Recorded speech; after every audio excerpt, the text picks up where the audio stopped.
কী ভাবছেন এত সাজগোজ কেন করছি? সাজগোজের কারণ আছে। আজকে আবহাওয়াটা অনেক ঠান্ডা।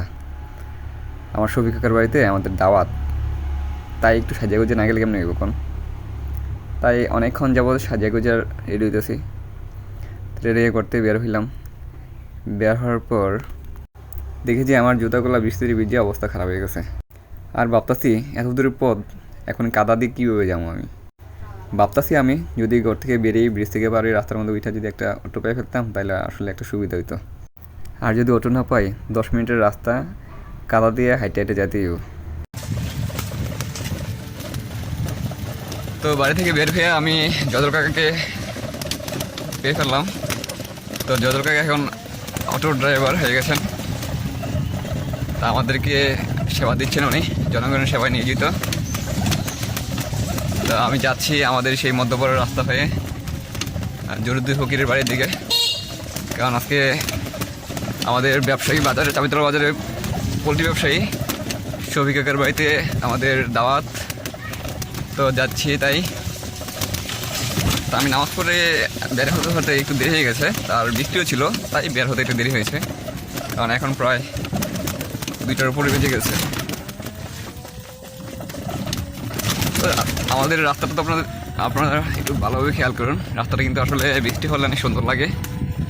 তো এই যে আমার জয়দল কাকা আর কি, এই যে চিনতেই পারতেন পরিচিত মুখ, মানে উনি বিদেশ থেকে কষ্ট করে এসে আবার রিক্সা চালাচ্ছে। আমার কথা হয়েছে যে কাজই করুন কাজটাকে সম্মান দিতে হবে, লজ্জা করার কোনো প্রশ্নই আসে না। বিদেশ গেলেই যে আপনি সাইন করতে পারবেন এটা এমনও কথা না। অনেকে বিদেশ গিয়ে সাইন করতে পারে, মানে উন্নতি করতে পারে, আবার অনেকে বিদেশ গিয়ে উন্নতি করতে পারে না, অনেকের লস হয়।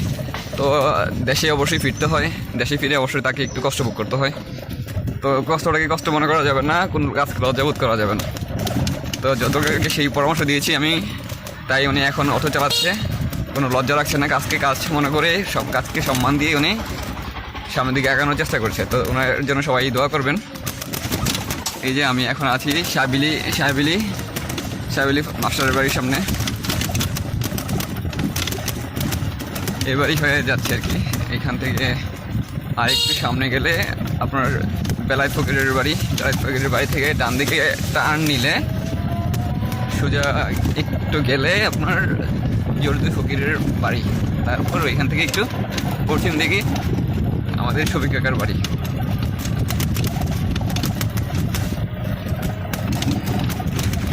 এই যে এটা হলো, এই যে 8 নংয়ের সীমানার মধ্যে পড়ছে একটা মসজিদ, অনেক সুন্দর মসজিদ। এই যে মসজিদটা অনেক সুন্দর, এটা হলো 9 নং ওয়ার্ডের মসজিদ, কিন্তু 8 নং ওয়ার্ডে পড়েছে। মসজিদটা অনেক সুন্দর। এই যে হলো, এটা হলো বেলায়েত ফকিরের মাজার। এই মাজার থেকে ডান দিকে টার্ন নিলাম, এখন স্ট্রেট গেলে আমার সামনে পড়বে হলো জরুদ্দি ফকিরের মাজার। তো আমি আপনাদেরকে মাজারটাকে দেখাবো। আর এই পাশে আমি যে মসজিদটি দেখাইছিলাম আপনাদেরকে, এই মসজিদটি ছিল এখানে।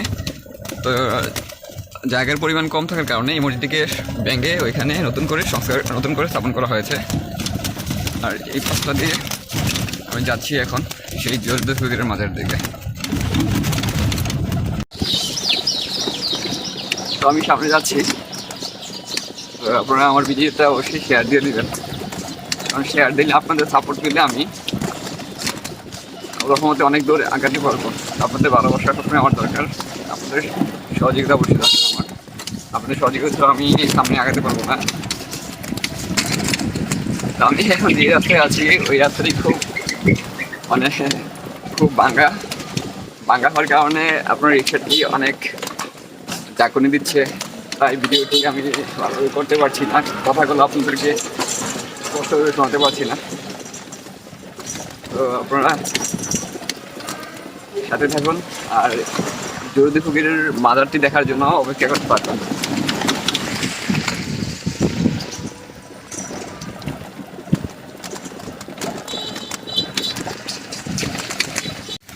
তো আমি জরুদ্দি ফকিরের মাজারের কাছাকাছি আসে বসি। যেতিমখানার হুজুররা আসছে, এই যে কাকারা আসছে, এতিমখানার সব হুজুরদেরকে দাওয়াত করা হয়েছে, তাই এতিমখানার হুজুররাও যাচ্ছেন। এই যে হলো জরুদ্দি ফকিরের মাজার। এই যোদ্ধী ফকিরের মাজার। এটা হলো যোদ্ধী ফকিরের বাড়ির মাজার। আর এই যে আমাদের সামনে এতিমখানার হুজুর গণ আছে। আসসালামু আলাইকুম ভাই, আসছি আমি আপনাদের সাথে। এই যে আলী ভাই আছে, এই যে মুসুর ভাই আছে, সবাই আছে আমাদের সাথে। আমরা একা নয়, আমরা অনেক জন মিলে দাওয়াত খেতে যাচ্ছি আর কি। চরম ফিতলা না?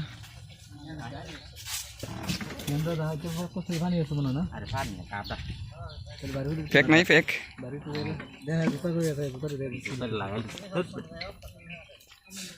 এই যে আরেকজন স্মার্ট লোক তো না, ওদিকে যাওয়া যেত না? ওদিক দিয়ে আচ্ছা, এই বাসটাতে আপনার একটু নিচু সাইড, ডালু রাস্তা, যে কাদা হয়ে গেছে রাস্তায়। আমাদের হুজুরগণ খুব কষ্ট করে যাচ্ছে।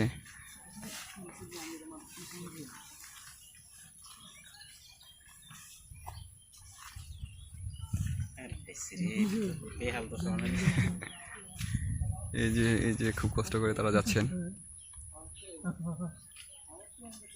যে অবস্থা দেখতে পাচ্ছেন, খুব করুণীয় অবস্থা।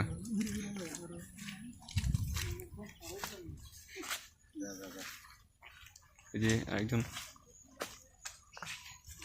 আল্লাহ,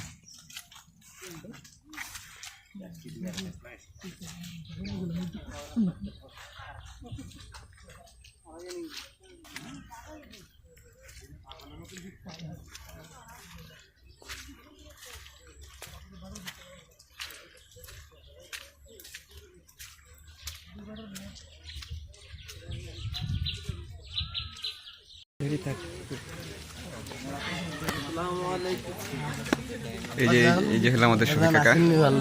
এই যে আমার শফিক শ্বশুর, মানে আমার কাকা শ্বশুর, যেটা বলেন আপনার সমস্যা নাই। কাকা, বৃষ্টিতে কি কষ্ট হয়েছে? রান্না বান্না কষ্ট হয়েছে? না, আল্লাহর মতে সবগুলা তো একবারে এক চালা দিয়ে লাইছি। দাওয়াতি কি আসছে নাকি আসার? আল্লাহ দিল, আলহামদুলিল্লাহ। হুজুর এমনি একটু কষ্ট করা লাগবে আজকে, বৃষ্টির লেগে তো কোনো কিছুর ব্যবস্থা করা যাচ্ছে না, নাই তো বাইরে প্যান্ডেল করছে। এই প্যান্ডেল হইলো এটা, আর অবস্থা তো বুঝতেই পারছেন গ্রামের অবস্থা। বৃষ্টি হইলে কাদাতে অবস্থা বেহাল হয়ে যায়।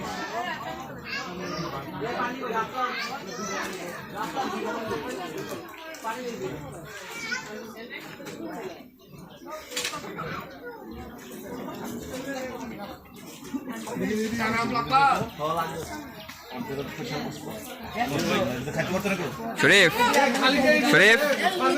খাওয়া দাওয়া শেষ? চলতেছে না? শেষ পর্যায়ে নাকি আবার শুরু হইব?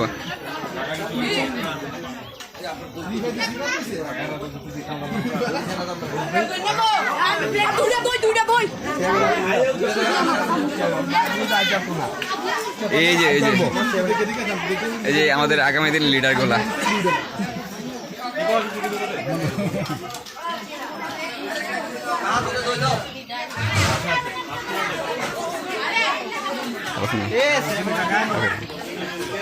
তো তাদের খানা প্রায় শেষ, আমরা মাঝামাঝি অবস্থানে আসছি আর কি।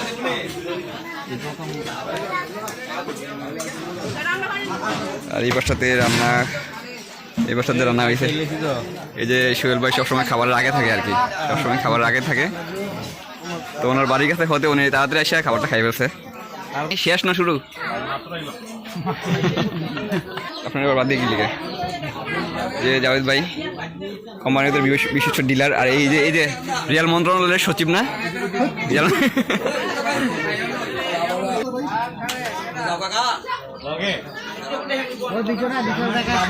নাদুল ভাই, আপনি কি রেল মন্ত্রণালয়ের কি কিছু আপনি জানো না? এই যে লোক দেখছেন ক্রিকেট খেলা ছেড়ে দিয়ে এখন সার্ভিসে আছে।